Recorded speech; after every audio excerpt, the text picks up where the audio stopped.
কিছু বললেই আমরা লাখ কোটি টাকার প্রজেক্ট নিয়ে আসি, অ্যাজ ইফ প্রজেক্ট ছাড়া জীবনের কোনো সমস্যার সমাধান হবে না। প্রজেক্ট কেন লাগবে? প্রজেক্ট তো লাগবে, সেটা ওয়ান পার্ট অফ ইট, কিন্তু আপনার এনফোর্সমেন্ট লাগবে না, আপনার ইমপ্লিমেন্টেশন লাগবে না।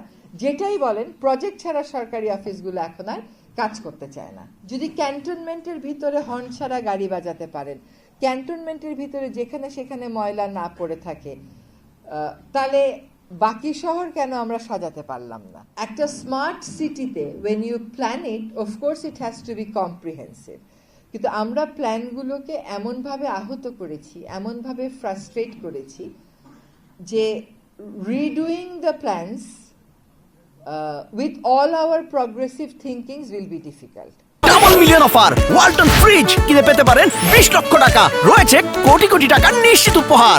আমাদেরকে হয়তো ড্যামেজ কন্ট্রোলের জন্য প্ল্যানগুলোকে রিভিজিট করতে হবে, perhaps in a conservative manner.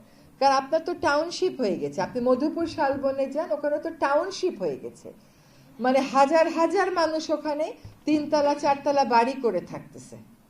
তো এই ফলে একটা খুব প্রগ্রেসিভ নোশন নিয়ে, সমস্ত কিছু সংশোধন করার একটা মানসিকতা নিয়ে প্ল্যান রিডিউ করতে পারবেন কিনা জানি না, কিন্তু একটা কনজারভেটিভ অ্যাপ্রোচও যদি নেই, তাহলেও কিন্তু শহরটাকে বাঁচানো সম্ভব। এবং ঢাকাকে নিয়ে যখন আমরা প্ল্যান করি, ঢাকার এই কতশো বর্গ কিলোমিটার নিয়ে প্ল্যান করে তো লাভ হবে না। ঢাকা তো ইনফ্লাক্স যেটা আছে ওইটাকেও আমার রিসিভ করতে হচ্ছে, এবং যত আমি অন্যান্য জায়গায় প্ল্যানিং উইক রাখবো, তত আমাদেরকে ঢাকার উপরে প্রেশার মেনে নিতে হবে। আমি গতকালই বসে বসে ভাবছিলাম যে ওয়েস্ট ম্যানেজমেন্টের কথাটা ভাবেন।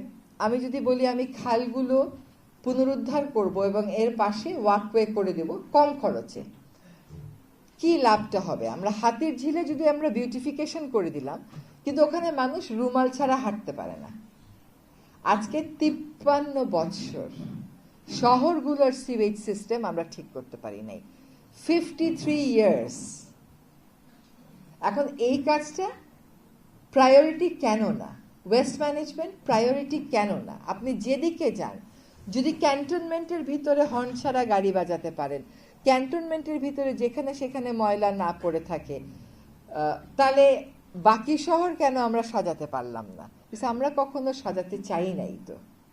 হ্যাঁ, আর কিছু বললেই আমরা লাখ কোটি টাকার প্রজেক্ট নিয়ে আসি, অ্যাজ ইফ প্রজেক্ট ছাড়া জীবনের কোনো সমস্যার সমাধান হবে না।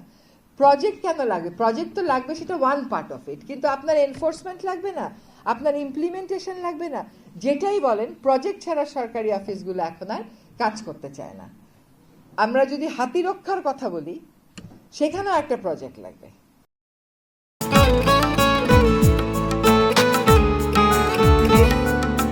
আপনার নামটা? নীলা। রাহুল।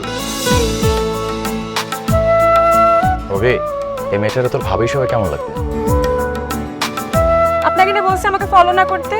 ফলো কেন করতেছিলেন? আপনাকে দেখতে ইচ্ছে করে আমার, আপনার সাথে কথা বলতে ইচ্ছে করে, আমি কি করব ঠিক বুঝতে পারছি না। ওরে বাবা, ওই মেয়ে, অথচ তারে তুমি চিনো না? হ্যাঁ, কি মায়ায় তাকাও তুমি, একটু দেখে চোখের খেয়াল, তোমায় দেখার তৃষ্ণা ভীষণ। ভালোবাসায় বুঝি দেনা পাওনা থাকে? অবশ্যই থাকি, ভালোবাসা সবকিছু থাকে।